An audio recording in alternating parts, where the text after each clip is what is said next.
자, 그럼 이제 오늘 한 걸음 더 깊이 들어가서 시장에서 제약 바이오 쪽에 오늘 이야기를 좀 하면서 혼란한 시장이지만 투자 아이디어를 좀 얻어보도록 하겠습니다. 오늘은 이데일리 바이오 플랫폼 센터의 석지연 기자와 이야기 나누겠습니다. 안녕하세요, 기자님. 네, 안녕하세요. 네, 반갑습니다. 자, 주말 사이에 지정학적 리스크 때문에 정신은 없지만 저희 제약 바이오 쪽에 이야기를 좀 나눠보도록 하겠습니다. 자, 여러 가지 제약 바이오 업종의 종목들이 있지만 우리가 또 새로운 기업들을 좀 살펴봐야 될 것 같아요. 상장을 준비하고 있는 기업들도 있다고 하는데 립스메드라고 제가 이야기를 들었는데 어떤 회사인지 또 왜 이걸 주목해야 되는지 한번 살펴볼까요? 네, 일단 이 기업의 기업 가치가 지금 밸류가 거의 1조 원을 육박합니다. 상당히 높은데요. 국산 의료기기 업체 중에서 이제 상장 전에 밸류가 이렇게까지 높은 기업은 없었습니다. 그래서 이제 저도 좀 이제 호기심이 생겨서 이 기업을 좀 자세히 살펴봤는데요. 일단 이 기업은 외과 수술 기구를 만든 회사입니다. 구체적으로 이제 복강경 수술을 할 때 이 기구를 쓰는데요.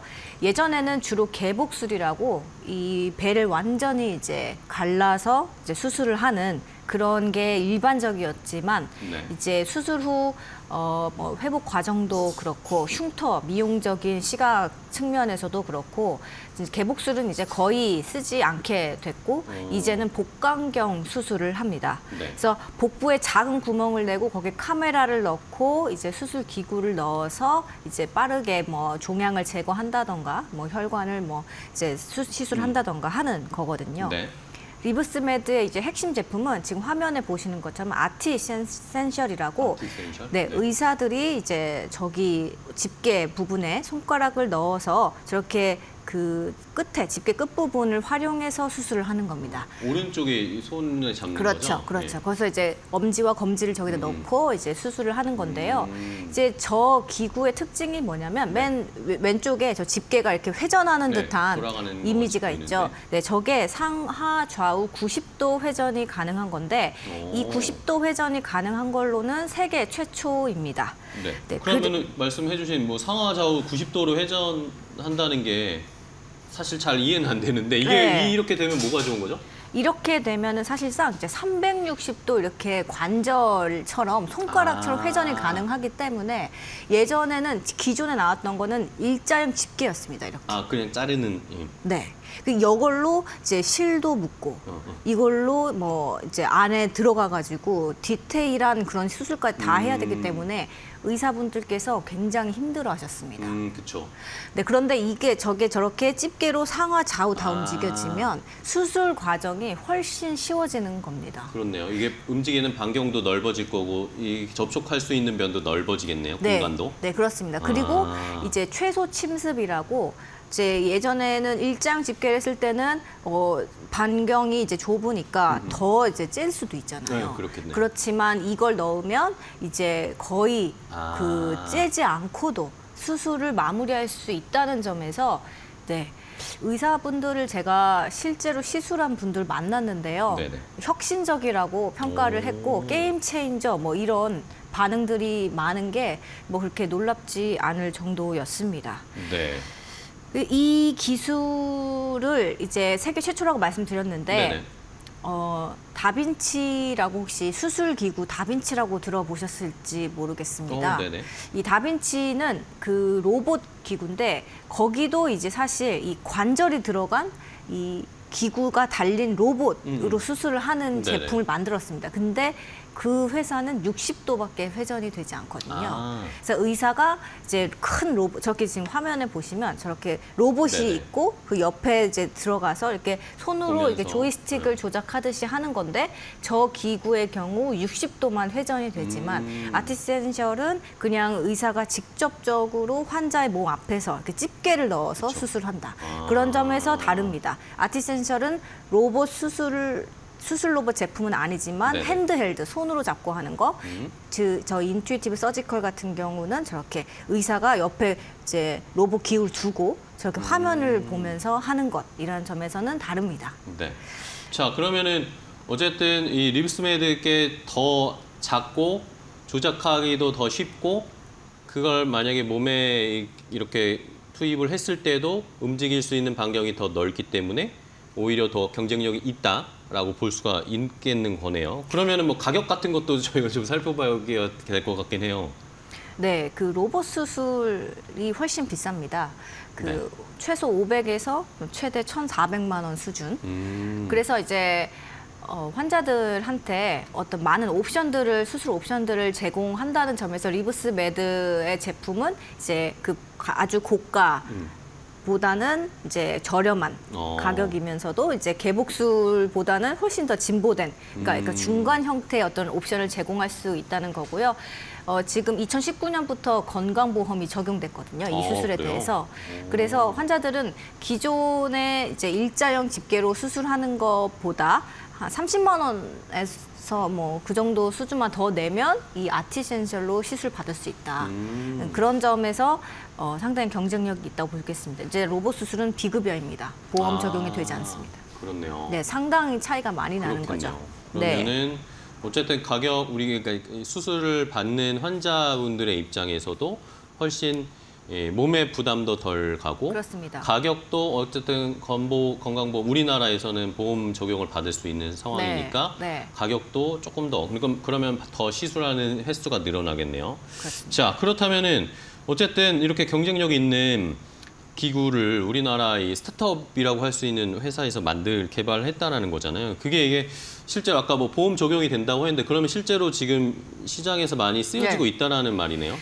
네, 지금 한창 이제 성장을 하고 있는 상황이다 이렇게 네네. 보시면 되겠습니다. 그리고 국내에서만 쓰이는 게 아니라 한국, 미국, 유럽, 일본 포함해 전 세계 70여 개국에 지금 제품이 수출이 그래요? 되고 있고요. 네. 그리고 이게 제품이 워낙에 이제 기존에 없던 거고 혁신적이다 보니까 뭐 얘기를 들어보니까 저기 아프리카, 케냐 쪽에서도 의료진이 연락이 와서 내가 이걸 힘들게 구해 써봤더니 이게 정말 혁신적이다. 어떻게 하면 이 제품들을 더 많이 구할 수 있겠느냐. 이렇게 네네. 연락이 계속 올 정도로 이제 지금 빠르게 입소문을 타고 있습니다.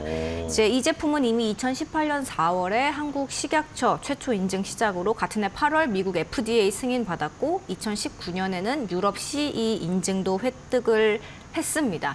그래서 대부분의 주요 국가에서는 이미 승인이 다 났기 때문에 그냥 이제 제품만 구해서 쓰면 되는 수준이다. 이렇게 보시면 되겠고요. 네. 우리나라의 경우 이제 미용에 특히 관심이 많아서 이 최소 침습 복강경 수술에 대한 선호도가 다른 나라보다도 훨씬 높다고 합니다. 그쵸. 그래서 2019년 건강보험이 적용된 이후부터 수요가 이제 계속 급증을 하고 있고 2020년부터는 이제 매년 이 수술을 하기 위한 주문량이 네. 매년 2배 이상씩 계속 늘고 있다고 합니다. 그래서 현재 국내 250여 개 병원에서 700명 이상 의료진이 사용하고 있고 지난해까지 이제 연간 판매량은 지난해에만 6만 2천 개 정도다. 이렇게 보면 될 것 같습니다. 네. 자, 6만 2천 대면은 우리나라 포함해서 전 세계 작년에 6만 2천 대를 팔았다는 거죠? 네. 그렇습니다. 네, 그렇습니다. 그렇겠죠. 네. 자, 그러면은 뭐 자연스럽게 이게 이제 돈으로 연결되겠죠. 실적이나 매출 이런 거 상황도 한번 판단해 볼까요? 네, 아직은 이제 적자 기업입니다. 그래서 네네. 내년에 흑자 전환에 성공하겠다 이런 내년에? 계획이고요. 네. 왜냐하면은 지금 영업 손실이 사실 265억 원 작년에 좀 높은데 네. 워낙 매출이 계속 뛰고 있다 보니 이제 흑자 전환 금방 할 거다 이렇게 네. 말하는 거고 매출은 2022년에 97억 원, 2023년 173억 원, 지난해 271억 원으로 영업 손실 규모랑 거의 비슷하지만 네네. 이제 매년 2배씩 국내에서는 성장하고 있고 해외에서도 이제 수출 러브콜이 계속 들어오고 있기 때문에 네. 내년이면 흑자 전환하겠다. 뭐 금방 뭐 매출 500억, 800억 달성 가능하다. 이렇게 이야기를 하고 있습니다. 네. 자, 이렇게 어쨌든 지금 흑자 전환을 하면서 뭔가 퍼포먼스를 숫자로 보여주는 게 좀 필요할 것 같은 상황이고요. 근데 또 잘 팔리고 있고 수출 이런 물량도 요구들도 많아지고 있지만 사실 어쨌든 경쟁하는 회사가 아까 저희가 봤지만 아티센셜이 이게 글로벌 전 세계적으로는 어쨌든 많이 쓰이고 있을 거 아니에요. 네. 요거를 그러면 대체하기 위해서는 어쨌든 뭔가 공략법이 필요할 것 같기도 한데.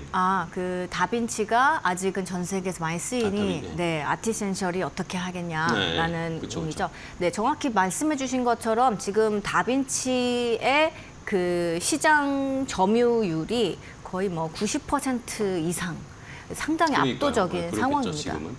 그런데 이제 말씀드렸듯 환자 입장에서 상당히 부담되는 비용이고 병원도 이 로봇 수술 기계 다빈치를 도입하려면 이제 거의 몇억 원 이상 그쵸. 써야 되기 때문에 그것보다는 훨씬 합리적인 가격대면서도 섬세한 시술이 가능한 이런 옵션이 새로 나왔다라는 거고, 그리고 아티센셜이 그러면은 다빈치보다 수술을 했을 때 실제로 임상적으로 네. 그러면 얼마나 뭐 부작용이라던가 회복 시술이라던가 뭐 결과가 얼마나 좋냐라는 거에 대한 임상 논문도 여러 편 있습니다. 그래요? 아티센셜에 관한 것만 지금 거의 100편에 달하고요. 오. 그 로봇 수술과 비교한 제품도 이제 그 논문에 많이 포함이 되어 있는데요. 실제로 하나의 예시를 들어드리면 직장암 환자에서 이제 복강경 수술을 했을 때랑 그 아티센셜을 사용했을 때랑 로봇 수술 다빈치를 사용했을 때 어떤 결과가 더 좋았냐를 보면 평균 수술 시간은 그 로봇 수술보다 86분 짧았고요. 그리고 직장암 환자를 이제 직장암 수술을 받으면 대부분 인공 항문을 이제 만들어야 네네. 한다고 해요. 그런데 이 인공 항문이 만들어지는 비율도 로봇 수술보다 35.6% 유의미하게 낮게 나왔다.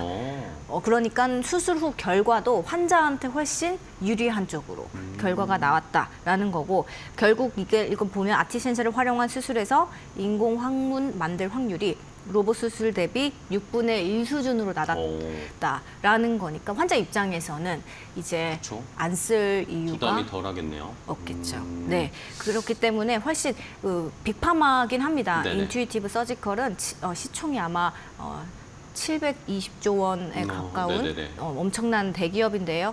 여기에 비었을 때 결코 뒤처지지 않는다라는 점 말씀드립니다. 네.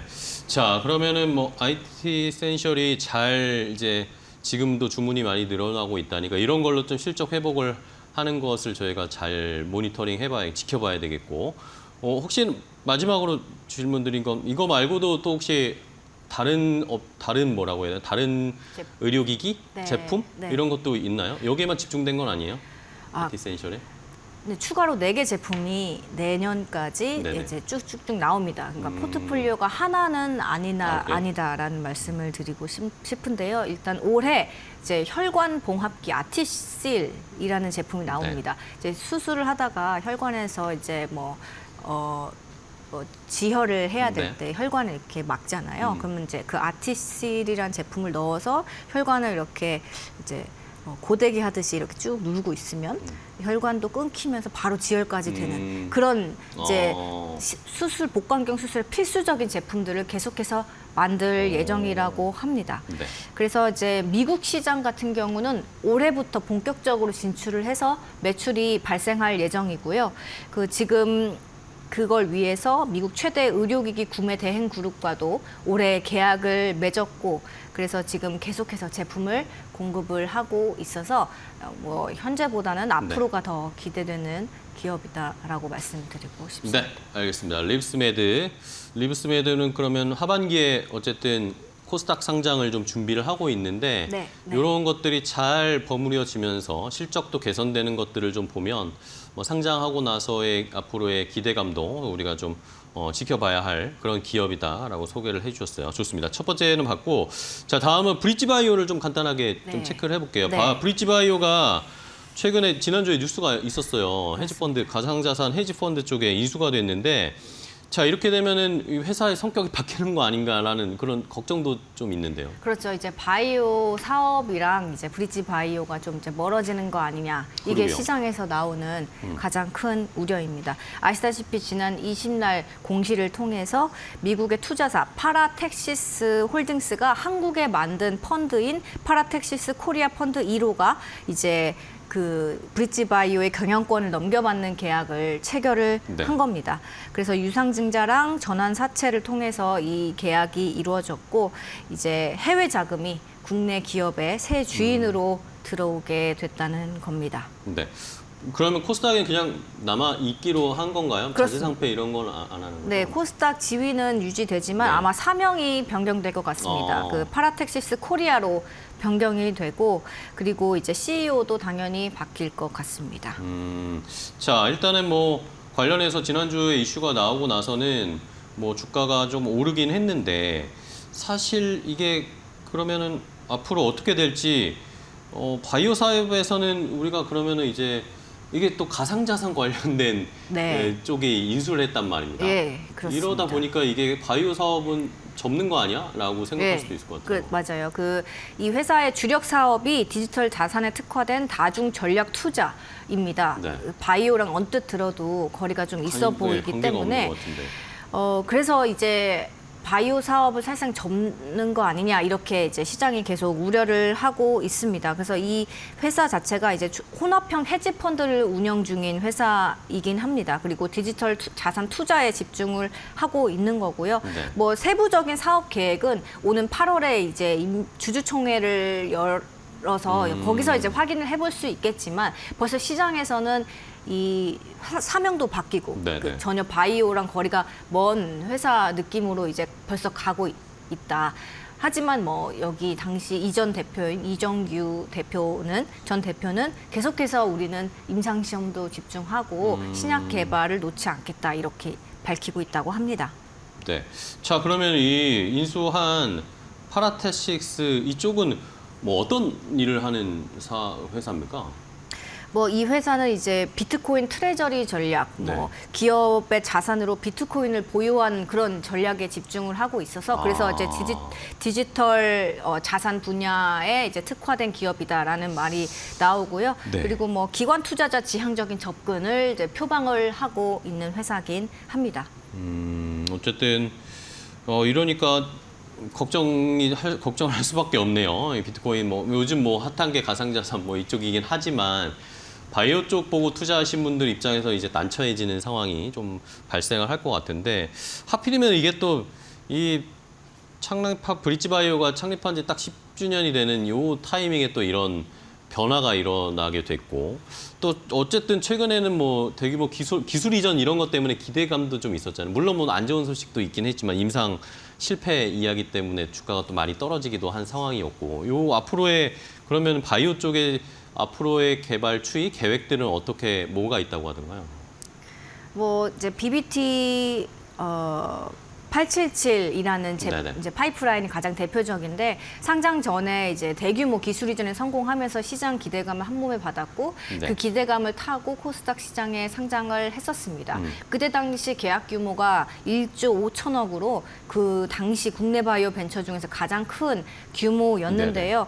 이제 2020년 11월에 코스닥 상장 이후에 이제 권리 반환, 그러니까 다시 이제 제품을 반환을 받으면서 이제 사업에 그때부터 이제 제동이 사실상 걸린 겁니다. 이 회사에. 그래서 이제 올해 들어서는 또 대형 악재, 재무 구조가 또 악화가 되면서 이제 법차손 비율을 충족하지 못해서 관리 종목으로 지정이 됐고 또 이제 4월에는 이제 BBT 877을 원래 이제 권리 반환 한번 됐지만 또 다시 기술 수출을 하겠다라고 이제 시장에 원래 이야기를 했었어요. 네네네. 그런데 이제 글로벌 이상 1차 평가 지표 결과가 사실 충족을 하지 못했습니다. 네, 그러니까요. 자체 독성 이슈로 이제 개발받았지만 우리는 여전히 경쟁력이 있으니 다시 기술 수출을 하겠다라고 했지만 그걸 위한 어떤 필수 관문을 넘지 못했기 때문에 더 악화가 된 거죠. 그래서 이제 이 회사가 5거래일 연속 하한가를 맞았고 창립 이후 가장 큰 위기를 맞았고 그래서 이제 회사 내부 인력이 절반으로 줄고 바이오 사업과 결국은 그래서 이렇게 바이오 사업과 관련이 없는 해외 헤지펀드의 경영권 넘기는 결과로 이어졌다 이렇게 보면 될 것 같습니다. 근데 이제 이정규 브릿지 바이오 대표는 바이오 핵심 인력이 아직 있다. 그래서 신약 개발을 계속해서 하겠다. 그리고 파라텍시스와 이번에 협업을 해서 법차선 이슈는 해결이 됐으니까 오히려 우리한테는 이제 신사업 경쟁력에 좀 더 힘을 실을 수 있는 기회가 된 거다.